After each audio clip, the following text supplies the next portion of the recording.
দর্শক আমন্ত্রণ স্বাস্থ্য জিজ্ঞাসা অনুষ্ঠানে আপনাদের সাথে আছে আমি ডাক্তার এস.এম. মোস্তফা জামান। আপনারা জানেন এই অনুষ্ঠান প্রতি মঙ্গলবার এবং বুধবার ঠিক এই সময়ে দর্শকদের সরাসরি অংশগ্রহণে অনুষ্ঠিত হয়ে থাকে। প্রতিদিনের মতোই আমাদের এখানে এসে থাকেন একজন বিশেষজ্ঞ চিকিৎসক। চলুন তার সাথে প্রথমে পরিচিত হই। আজ এসেছেন বাংলাদেশের অত্যন্ত স্বনামধন্য একজন রেসপিরেটরি মেডিসিন বিশেষজ্ঞ, বক্ষব্যাধি বিশেষজ্ঞ এবং যিনি বঙ্গবন্ধু শেখ মুজিব মেডিকেল বিশ্ববিদ্যালয়ের রেসপিরেটরি মেডিসিন বিভাগের চেয়ারম্যান অধ্যাপক ডাক্তার এ.কে. মোশাররফ হোসেন। আপনাকে স্বাগত জানাচ্ছি আমাদের স্টুডিওতে আসবার জন্য। আপনাকে হেল্প ডেস্কে আছেন ডাক্তার তামান্না মাহমুদ উর্মি, আপনাকে ধন্যবাদ জানাচ্ছি। দর্শক আমাদের সাথে যোগাযোগ করবার জন্য যে নম্বরটিতে যোগাযোগ করবেন আমি জানিয়ে দিচ্ছি, একই নাম্বার প্রতিদিনের মতো 55131921 থেকে 29 পর্যন্ত। এছাড়া Bangladesh television BTV YouTube channel, ফেসবুকে আমাদের যোগাযোগ করতে পারবেন।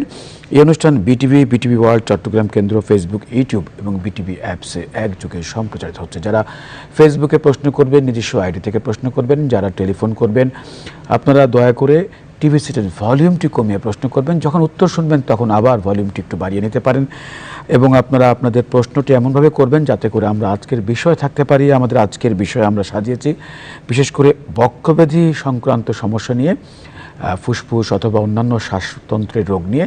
তবে যেহেতু আমরা বিশ্ব অ্যাজমা দিবস, অর্থাৎ আমরা আজ 7ই মে, কিন্তু আমরা জানি যে প্রতি বছর হয়তো একদিন বা দুদিন একটু পার্থক্য হতে পারে। আমরা মে মাসে সারা বিশ্বের সাথে তাল মিলিয়ে আমরা এই অ্যাজমা দিবস বা আমরা অনেকে হাঁপানি বলে থাকেন রোগটিকে, এই দিবসটি উদযাপন করি এবং মানুষকে সচেতন করবার জন্য এবং কুসংস্কার বা নানা ধরনের যে আমরা বলবো যে ট্র্যাডিশনাল যে চিকিৎসাগুলো গ্রামাঞ্চলে হচ্ছে তা থেকে বিজ্ঞান ভিত্তিক চিকিৎসাগুলো কিভাবে মানুষকে ভালো রাখতে পারি এবং এই বিজ্ঞানের জয়যাত্রা যাতে আমরা বাংলাদেশের প্রত্যন্ত অঞ্চলে ছড়িয়ে দিতে পারি, তারই উদ্দেশ্যে আমরা সবসময় স্বাস্থ্য জিজ্ঞাসা অনুষ্ঠান করছি এবং আজকে আমরা আমাদের অনুষ্ঠান সাজিয়েছি বক্ষব্যাধি বিষয় নিয়ে আলোচনা করবার জন্য। আমি আমাদের আজকের অতিথিকে আবারও স্বাগত জানিয়ে শুরু করছি আমাদের আজকের অনুষ্ঠানের প্রশ্নোত্তর পর্ব। তবে যেহেতু আমরা জানেন যে অ্যাজমা দিয়ে একটু শুরু করি আমরা, যে এটি শীতের সাথে সম্পর্কিত আমরা সবাই জানি, বিশেষ করে শীতের আসার আগে এবং ঠান্ডার পরপর সাথে সম্পর্ক আছে অনেকের। কিন্তু আমরা দেখি যে গরমকালেও কিন্তু এই শ্বাসকষ্ট বা অথবা অ্যাজমার সমস্যা দেখি। এবং সবচেয়ে বড় ব্যাপার যে আমরা যে প্রতি বছর অ্যাজমা দিবসটি পালন করে থাকি সেটি কিন্তু আমাদের দেশে মে মাসে, অর্থাৎ তখন কিন্তু গরমের একটি প্রাদুর্ভাব থাকে সবসময়, কিন্তু সারা বিশ্বের অন্য প্রান্তে কিন্তু হয়তো তখন শীতের প্রাদুর্ভাব থাকতে পারে। তো এই বছরের যে প্রতিপাদ্য বিষয়, আমরা জানি যে বছরের প্রতিপাদ্য বিষয় অ্যাজমা এডুকেশন এম্পাওয়ার। এই বছরের প্রতিপাদ্য বিষয় নিয়ে আমি প্রথমে বলবো আজকের অতিথি ডাক্তার এ.কে. মোশাররফ হোসেনকে। ধন্যবাদ ডাক্তার জামান। আজকে বিশ্ব অ্যাজমা দিবস। এই অ্যাজমা দিবস প্রথম শুরু হয়েছিল 1998 সালে। এরপর থেকে এটি প্রতি বছর উদযাপিত হচ্ছে। এইবারের অ্যাজমা দিবসের থিম হচ্ছে অ্যাজমা এডুকেশন এম্পাওয়ার্স। আমরা যদি বাংলায় বলি তাহলে এটা এরকম দাঁড়ায় যে অ্যাজমা সম্পর্কিত শিক্ষা রোগীর সুস্থতা নিশ্চিত করবে, রোগীকে আরও সুস্থ রাখবে। আর এই অ্যাজমা দিবসে আমি শুভেচ্ছা জানাচ্ছি সব অ্যাজমা রোগীদের, তারা যেন সুস্থ থাকে এবং তারা যেন তাদের রোগটা সম্পর্কে আরও জানতে পারে এবং যারা অ্যাজমা রোগীদের চিকিৎসা দিয়ে থাকেন, একজন সাধারণ চিকিৎসক থেকে শুরু করে বিশেষজ্ঞ চিকিৎসক, বক্ষব্যাধি চিকিৎসক এবং অন্যান্য চিকিৎসক যারা অ্যাজমা রোগীদের চিকিৎসা দিয়ে থাকেন, সবাইকে শুভকামনা জানাচ্ছি। এবারের প্রতিপাদ্যর সঙ্গে মিল রেখে আমি বলতে চাই যে আমরা সবাই যেন অ্যাজমা সম্পর্কিত জ্ঞানগুলো আমরা জ্ঞানে সমৃদ্ধ হই এবং এই জ্ঞানগুলো যেন আমরা যখনই অ্যাজমা রোগীর চিকিৎসা করব সেই অ্যাজমা রোগীদেরকেও অবহিত করি। তাহলে পরে এই অ্যাজমা রোগীদের জন্য তাদের অ্যাজমা রোগটার চিকিৎসা সহজতর হবে এবং এই অ্যাজমা রোগের কারণে যেসব সামাজিক স্টিগমাটা আছে, যে আপনি হয়তো অ্যাজমা রোগী, আপনার সঙ্গে কেউ বসলো না, হয়তো ভাবলো যে ছোঁয়াছে, এরকম কিছু ঘটনা এখনও কিন্তু গ্রামাঞ্চলে হয়ে থাকে। তারপর অ্যাজমা চিকিৎসায় বিভিন্ন রকম যে ইনহেলার ব্যবহার করলে আর ছাড়া যাবে না, এ ধরনের কিছু অপসংস্কৃতি রয়েছে, এগুলা থেকে আমি বলবো যে আমাদের শিক্ষাই এগুলা থেকে আমাদেরকে মুক্ত করতে পারে। আমরা এই বিষয়ে আরও বিষয়ে আলোচনা করব। তবে দর্শক, আপনাদেরকে আবারও বলছি, আপনারা প্রশ্ন করবেন দেশে বিদেশে যেখান থেকে আপনারা দেখছেন অনুষ্ঠানটি ইউটিউব এবং ফেসবুকে আছে, আপনারা শেয়ার করে প্রিয়জনকে দেখবার জন্য অনুপ্রাণিত করতে পারেন। এবং যারা আমাদের সঙ্গে আছেন তাদেরকেও আমরা বলবো আপনারা প্রশ্ন করবেন, ফেসবুকে আপনারা লিখতে পারেন আপনাদের বিভিন্ন সমস্যা নিয়ে। আমরা কিন্তু বলছিলাম অনেক গুরুত্বপূর্ণ বিষয়গুলো আলোচনা করব, যেমন একটু আগে শুনছিলাম যে এটি কোনো ছোঁয়াচে রোগ নয়, কিন্তু একসময় কিন্তু অনেকে এই শ্বাসকষ্টের রোগীদেরকে ভয় পেত। আরেকটি মনে রাখবেন বিষয়, যে শ্বাসকষ্ট হলেই যে অ্যাজমা তা কিন্তু নয়। অ্যাজমা হয়তো একেবারে নির্মূল করা যায় না, কিন্তু একেবারে স্বাভাবিক জীবনে অন্যান্য সাধারণ মানুষ যেভাবে জীবনযাপন করে সেভাবে জীবনযাপন করে। যে এমনকি আমরা জানি যে যারা অ্যাথলেট অথবা ক্রীড়াঙ্গনে আছেন তারাও কিন্তু অন্যান্য মানুষের মতনই, একেবারে স্বাভাবিক মানুষের মতনই তারা ক্রীড়াঙ্গন সহ অন্যান্য বিভিন্ন পেশায় যারা আছেন সব জায়গাতে তারা সুস্থ মানুষের মতো জীবনযাপন করতে পারবেন। কিন্তু তাদের জন্য সচেতনতা দরকার, অর্থাৎ তাদের এই অ্যাওয়ারনেসের মাধ্যমে এবং তাদের এই শিক্ষা, যে বিষয়টি বলতে চাই, শুধু চিকিৎসকের ভূমিকাই কিন্তু একমাত্র বিষয় নয়, রোগীকে কিন্তু অনেক বিষয় জানতে হবে এবং তাহলে তিনি সারা বছর সুস্থ থাকতে পারবেন, ভালো থাকতে পারবেন। আপনার কাছে আমরা জানতে চাচ্ছিলাম যে বিশেষ করে আমরা এই গরমে কিন্তু শ্বাসকষ্ট দেখছি, যেটি আমরা বলে থাকি, যে বলছিলাম প্রথমে আমাদের শুরুতে, সাধারণত বাংলাদেশের রোগীদের আমরা দেখি যে শীতের সাথে ঠান্ডার সাথে জন্য রোগীদেরকে আইসক্রিম খাবে না, ঠান্ডা পানি পান করবে না, এরকম অনেক উপদেশ দিয়ে থাকি, ধুলোবাড়ি থেকে দূরে থাকতে বলি। এবং শীত আসার আগের থেকেও কারো কারো শুরু হয়, আবার শীত যাবার সময়ও দেখি অনেকের তীব্র কষ্ট হয়। কিন্তু এই গরমেও দেখছি কিন্তু আমরা এই শ্বাসকষ্ট বা অ্যাজমার প্রাদুর্ভাব বা অনেকেই কষ্ট পাচ্ছেন। এটি আসলে কেন হচ্ছে?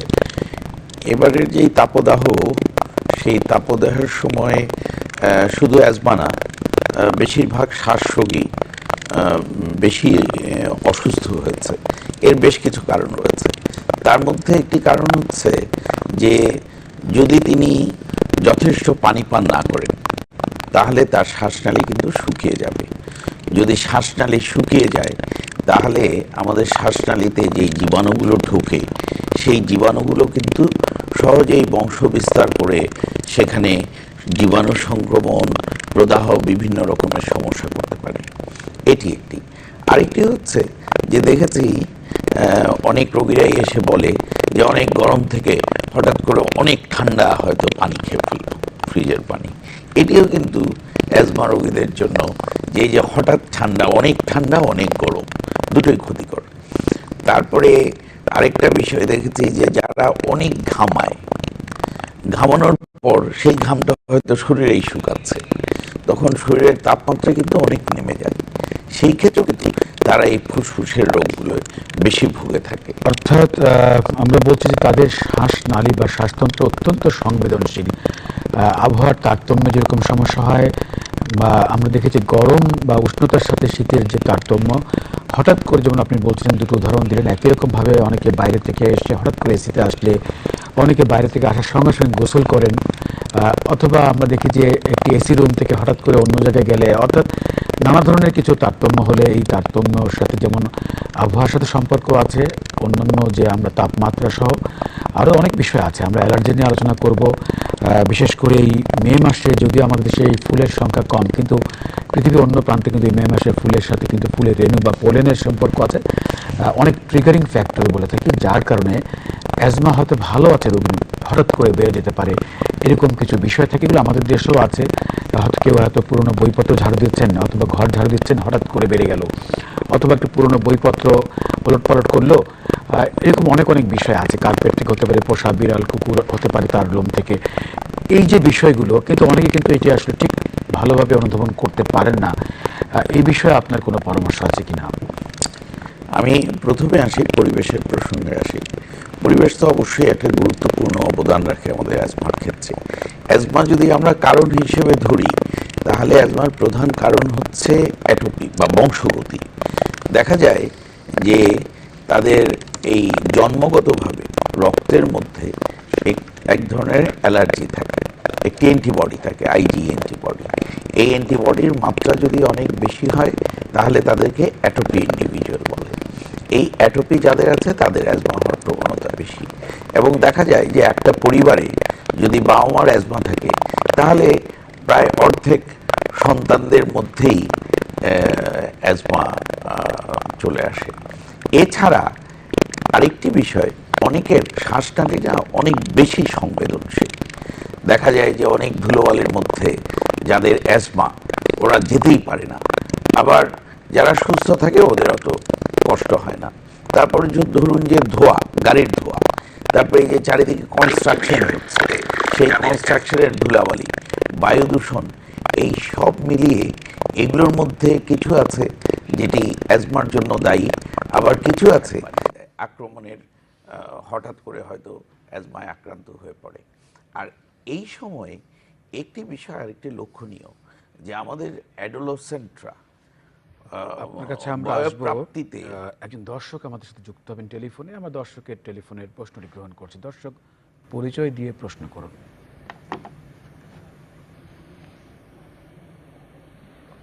হ্যালো দর্শক, আমরা আপনার অপেক্ষায় আছি। হ্যাঁ বলেন। যে আপনি পরিচয় দিয়ে প্রশ্ন করুন। আমার ঠিকানা নাম হলো লিপি। জি বলুন। আমরা লিপি, বয়স 40, নরকান্দা ভোজপুর থেকে।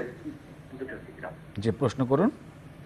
ওনার আব্বারও এই আজমা দোষ আছে, ওনার আজমা খুবই আচ্ছা। কষ্টকর এবং উনি নিঃশ্বাস নিতে কষ্ট হয়, গরমে গরমে সহ্য করতে পারে না, শীতেও খুব কষ্ট হয়, খুবই অশান্তিতে আছেন। বয়স 40। যে এখন জানতে চাচ্ছেন যে কি করণীয়, তাই তো? হ্যাঁ, কি করণীয় আমার? যে তিনি কোনো চিকিৎসাও অনেক করছি কিন্তু আচ্ছা, আমি চেষ্টা করবেন। আসলে এই রোগটি কিন্তু আমার সারা শ্বশুরের আছে এই রোগটা। জি, এটি বংশগত আমরা আলোচনা করছি। প্রত্যেকটি শব্দ কিন্তু আমাদের অনেক গুরুত্বপূর্ণ। একটি বিষয় আমরা বলেছি যে একবার হওয়া মানে যদি ডায়াগনোসিস হয়ে থাকে সারা জীবনের রোগ, তবে যদি কেউ ভালোভাবে নিয়ন্ত্রণ করতে পারে, চিকিৎসা করতে পারে সারা জীবন। আপনাদের কোনো জি, আমরা সেটাই বলছি, আপনাকে বুঝতে হবে সেটির জন্য আজকের অনুষ্ঠান। শুধু ওষুধের ভূমিকাই কিন্তু মুখ্য নয়, এটি হলো বিষয় আপনি ভালো করে জানবেন। অধ্যাপক এ কে মোশাররফ হোসেন, আপনি এই বিষয়টি দর্শক যদি জানতে চাচ্ছেন, বুঝতে চাচ্ছেন যে এটি কি আসলে একদম ভালো হবে কিনা, আর করণীয় কি? অ্যাজমা, আমরা অ্যাজমাকে নিরাময়যোগ্য রোগ বলি না, যে এটা কিওর হয়ে যাবে সেরকম না, কিন্তু এটি পুরোপুরি নিয়ন্ত্রণযোগ্য একটি রোগ। আপনি যদি সাবধানতা অবলম্বন করেন, আপনি যদি অ্যাজমার ওষুধগুলো নিয়মিত নেন এবং অ্যাজমার অ্যাটাক যেন না হয় সেই প্রতিরোধমূলক ব্যবস্থাগুলো নেন, তাহলে কিন্তু আপনার অ্যাজমা রোগ পুরোপুরি নিয়ন্ত্রণে থাকবেন। আপনি একেবারে স্বাভাবিক জীবনযাপন করতে পারেন। আপনি যদি একজন প্রতিযোগিতামূলক খেলোয়াড়ও হন, তাও দেখবেন যে আপনি ক্রিকেট খেলতে পারবেন, ফুটবল খেলতে পারবেন, অ্যাজমা রোগ কোনো বাধা হিসেবে কাজ করবে না। জি দর্শক, আবারও বলছি, আপনি আসলে যেটি বলছিলেন যে যেহেতু পরিবারে আছে, সাধারণত আমরা দেখি যে পারিবারিক একটি ইতিহাস থাকে, অনেকে বুঝতে পারেন, অনেকে বুঝতে পারেন না। আরেকটি বিষয়, কার কোন কোন বিষয়ে অ্যালার্জেন বা অ্যালার্জি, সেটি কিন্তু একটু বুঝতে হবে, কারণ এই অ্যাজমার সাথে অ্যালার্জির কিন্তু একটি সম্পর্ক আছে। সাধারণত পারিপার্শ্বিকতা বা পরিবেশের সাথে সম্পর্ক আছে যেটি বলছিলেন, এবং কার কোন বিষয় থেকে বেশি হয় এটি দেখবেন, একটু খেয়াল করলেই বুঝতে পারবেন। আবার যদি কারো খাদ্যের সাথে কোনো সম্পর্ক থাকে, সেটিও যদি ফুড ডায়েরি মেনটেন করে থাকে যে কোন খাদ্যে তার সমস্যাটা হয়, কেউ বলে থাকেন তার গরুর মাংসের সমস্যা হয়, কেউ বলে ইলিশ মাছে, কেউ বলবে বেগুনে, কেউ বলবে হয়তো বা তার চিংড়ি মাছ, এরকম কিন্তু হতে পারে। এছাড়া আরও অনেক বিষয় আছে। আমরা সেটি বলবো যে যার যেটি সমস্যা সেটিকে অবশ্যই চিহ্নিত করতে হবে এবং তা থেকে নিজেকে দূরে রাখতে হবে। আবারও আসছি আপনার কাছে একটি প্রশ্ন নিয়ে, যে আমরা একটু আগে শুনছিলাম যে অ্যাজমার সাথে যেহেতু অ্যালার্জির সম্পর্ক আছে এবং একটি আইজি অ্যান্টিবডি যেটি রক্তের মধ্যে অনেকেরই ধরা পড়ে, আবার অনেক সময় রক্তে ঠিক মাত্রার আমরা বলবো যে নিচেও থাকতে পারে, কিন্তু তারপরেও কিন্তু তার উপসর্গ থাকতে পারে। এই যে মানে সিরাম আইজিই বা এরকম একটি বিষয় আমরা রক্তে ধরা পড়ে, এটি কি একদম কমিয়ে স্বাভাবিক পর্যায়ে আনা যায় কিনা, এটা অনেকে জানতে চান। রোগীরা যারা পরীক্ষা করতে দেই, পরীক্ষা করার পরে তারা জানতে চান। আমি বলবো যে আইজিই তার মাত্রা কি, এর সঙ্গে অ্যাজমার কোনো রকম তীব্রতা নির্ভর করে না, যে এটি কমে গেলে বা এটি না থাকলে অ্যাজমা ভালো হয়ে যাবে তা না। আমাদের কাজ হচ্ছে যে যদি দেখি যে ওনার আইজিটা রেইজড, তাহলে ধরে নিব যে তার অ্যাজমাটা অ্যালার্জিক অ্যাজমা। আর যদি রেইজ না থাকে কিন্তু তার যদি অ্যাজমা থেকে থাকে, তাহলে সেটাকে আমরা নন অ্যালার্জিক অ্যাজমা হিসেবে ট্রিট করে থাকি। ট্রিটমেন্ট অলমোস্ট সেম, কিন্তু দেখা গেছে যে যেগুলো অ্যালার্জিজনিত অ্যাজমা, সেই অ্যালার্জিজনিত অ্যাজমা চিকিৎসায় বেশি ভালো থাকে। আবার নন অ্যালার্জিক অ্যাজমাগুলো চিকিৎসা দিলে কম রেসপন্ড করতে চায়, সেই ক্ষেত্রে ঔষধ বেশি লাগে। আমি অ্যাজমার কারণ হিসেবে আরেকটা জিনিস খুব জোর দিয়ে বলতে চাই, সেটি হচ্ছে অবিসিটি, অতিরিক্ত ওজন। এখন দেখবেন বিশেষ করে শিশুদের বয়ঃপ্রাপ্তির সময়, সেটি তো অ্যাজমার বয়স, সাধারণত ৭৫% রোগী কিন্তু ১৫ বছরের মধ্যেই অ্যাজমা হয়। তো এই মুটিয়ে যাওয়া শিশুদের, বিশেষ করে খাদ্যাভ্যাসের অপরিকল্পিত খাদ্যাভ্যাসের জন্য, সেটি তাদের ওজন বাড়িয়ে দেয়, এবং এই ওবিসিটিও কিন্তু এখন অ্যাজমার কারণ হিসেবে চিহ্নিত করা হয়। আমরা জানি যে এর সাথে বায়ু দূষণও একটি গুরুত্বপূর্ণ বিষয়, সেটা আলোচনায় আসবো। তবে একটি বিষয় বারবার করে বলার চেষ্টা করবো এই কারণে যে রোগীদের বা যারা এর সাথে সম্পর্কিত আছেন, শ্বাসকষ্ট বা আমরা বলবো যে অ্যাজমা রোগী যারা আছেন, তাদের বুঝতে হবে ব্যাপারটা যে তারা কিভাবে ভালো থাকবেন। এর জন্য চিকিৎসকের একটি ভূমিকা আছে, এবং ডাক্তার এবং রোগীর সম্পর্কে আমরা বলবো যে এমন একটি বিষয় থাকতে হবে যাতে করে যে কোনো সমস্যায় তারা ডাক্তারের পরামর্শ পেতে পারেন এবং তারা ভালো থাকতে পারেন। যেমন আমরা বলছি যে ওষুধ হয়তো দিচ্ছেন, এই ওষুধ কিন্তু সবসময় খেতে হবে একই রকমভাবে, তা কিন্তু নয়। হয়তো ইনহেলার কখনো দিচ্ছেন, কিন্তু এর মানে এই নয় যে একদম সারা বছর সারা জীবনটাকে ইনহেলার নিতে হবে। আবার কার জন্য কোন ওষুধটি চলতে হবে চিকিৎসকের পরামর্শ ছাড়া বন্ধ করবেন না, সেই বিষয়ে কিন্তু বুঝতে হবে। এই যে ডাক্তার রোগীর সম্পর্কে যখন গ্যাপ থাকে, তখন কিন্তু রোগের তীব্রতা বাড়ে। এই বিষয়ে আপনার যেহেতু রোগীদের সাথে আমরা জানি যে অনেক অভিজ্ঞতা আছে, এবং এক একজন রোগী কিন্তু এক একটি বইয়ের পাতার মতন ভিন্ন ভিন্ন অভিজ্ঞতা থাকতে পারে। এই বিষয়ে আপনার কোনো অভিজ্ঞতার সম্পর্কিত পরামর্শ আছে কিনা? এটি খুবই গুরুত্বপূর্ণ বিষয়। আমরা সব বিষয়েই দেখা যায় যে সবাই একই বই পড়ে ডাক্তারি করি, তারপর দেখা যায় যে আবার রোগীরা এক ডাক্তারকে বেশি পছন্দ করে, আরেক ডাক্তারকে কম পছন্দ করে। রোগীরা কিন্তু বিজ্ঞান বোঝে না, অথবা আপনি এই বইয়ের কতটুকু গাইডলাইন ফলো করে তাকে চিকিৎসা দিচ্ছেন, সেই চিকিৎসা কতটা বিজ্ঞান ভিত্তিক হচ্ছে। রোগীরা দেখে যে তার সঙ্গে আপনি কতটা মধুর আন্তরিক আচরণ করছেন। তো এই আচরণগুলো খুব দীর্ঘমেয়াদী যেসব রোগ, যেমন মনে করুন যে উচ্চ রক্তচাপ, ডায়াবেটিস, সেরকম একটি রোগ অ্যাজমা, যেটি দীর্ঘস্থায়ী রোগ, এদেরকে আমরা ক্রনিক ডিজিজ বলে থাকি। এই ক্রনিক রোগগুলোয় না রোগীরা মাঝে মাঝে একটু হতাশা বোধ করে যে আচ্ছা আমাকে কি সারা জীবনই ওষুধ নিতে হবে। এবং অনেক সময় দেখা যায় যে ওরা বিভিন্ন রকম প্রশ্ন করে চিকিৎসককে, যেই প্রশ্নটা হয়তো একেবারেই ছেলে মানুষের প্রশ্ন। হয়তো কখনো এই বলবে যে আপনি কি গরম পানি দিয়ে গোসল করব নাকি ঠান্ডা পানি দিয়ে গোসল করব, আমি কি গরম পানি খাবো, খুব সিলি সিলি কোয়েশ্চেন করে। তো এই প্রশ্নগুলো করার একটাই কারণ যে রোগী কিন্তু একটা দীর্ঘমেয়াদী রোগের চাপের মধ্যে থাকে। সেই মানসিক চাপ, আমরা দৈহিক চাপ তো অবশ্যই ঔষধ দিয়ে কমাবো, কিন্তু মানসিক চাপটা যদি কমাতে হয় তাহলে কিন্তু রোগীর সঙ্গে একটি খুব বন্ধুত্বপূর্ণ সম্পর্ক, যেটিকে আমরা বলি ডক্টর পেশেন্ট রিলেশনশিপ, আমরা এই বিষয়ে আসবো আরো, কারণ একজন দর্শক আমাদের সাথে যুক্ত হবেন টেলিফোনে। আমরা দর্শকের প্রশ্নটি গ্রহণ করছি। দর্শক, পরিচয় দিয়ে প্রশ্ন করুন। আমি বাচ্চু, জি পাবনা থেকে শুনছি আমরা, আপনি বলুন। আমি স্যারের রুগী। ওনাকে আমি 2 দিন দেখিয়েছি, উনি আমাকে বলেছেন যে আপনি ধূমপান করেন কিনা। এই ধূমপানের সঙ্গে অ্যাজমার কি সম্পর্ক স্যার, একটু জানান। জি, আপনাকে অনেক অনেক ধন্যবাদ। এই গুরুত্বপূর্ণ প্রশ্ন আমরা হয়তো আসতাম। শুধু ধূমপান নয়, এর সাথে আরো অনেক অনেক বিষয় আছে, যেমন ধোয়া,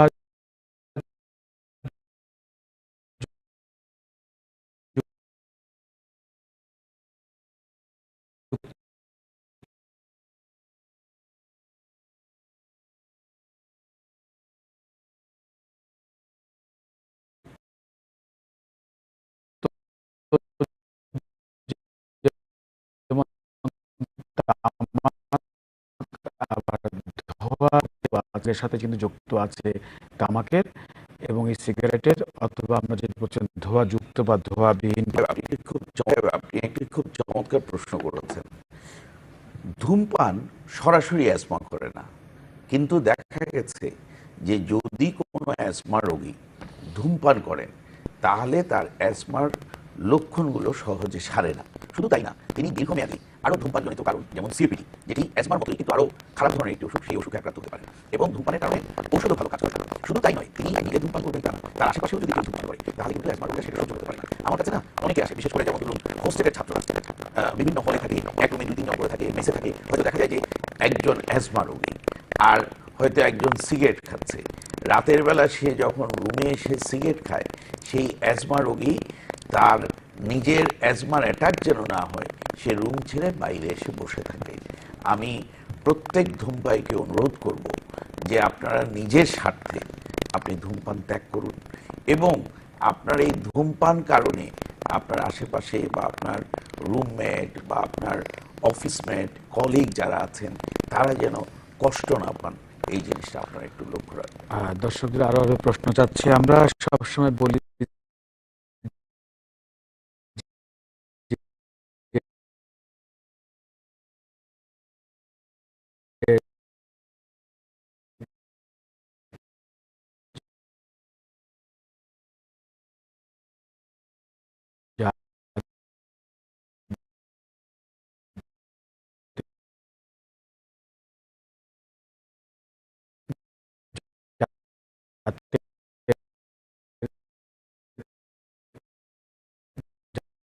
যাদের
আমরা সাধারণত বলি যে স্যাঁতসেঁতে পরিবেশ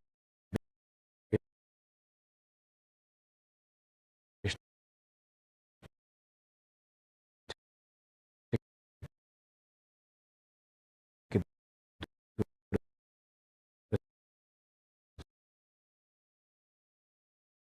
থাকা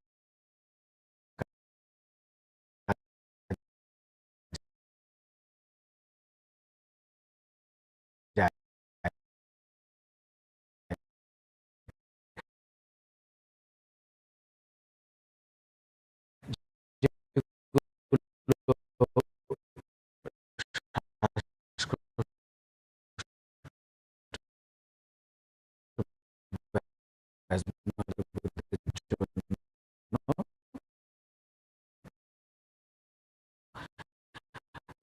কষ্টের কারণ হতে পারে। একই রকম যারা বিভিন্ন কুকুর, বিড়ালের মানে অর্থাৎ পোষা প্রাণী তাদের লোম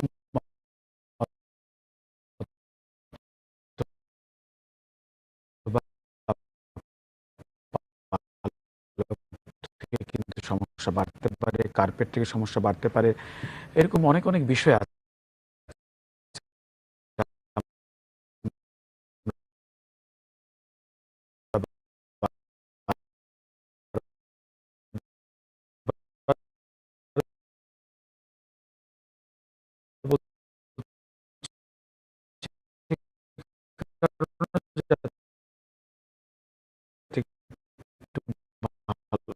ভালো করে সবাই খেয়াল করতে পারেন। আমরা কোভিড কালে দেখেছি যাদের শ্বাসকষ্ট ছিল তারা কিন্তু অনেক অনেক বেশি আক্রান্ত হয়েছে এবং আমরা সেই সময় কোভিড কিন্তু অনেকে হারিয়েছি এবং আমরা আজকে আবার তাদেরকে নতুন করে মনে করছি এই কারণে যে আমরা কোভিড থেকে হয়তো এখন অনেক ভালো অবস্থানে আছি, কিন্তু সেই সময় কিন্তু আমরা কখনো বলতে পারবো না সেই কোভিড কালের কথা যখন শ্বাসকষ্টের সাথে গেলে যেন শ্বাসকষ্টে না ভোগে। তাহলে খেলতে যাওয়ার আগে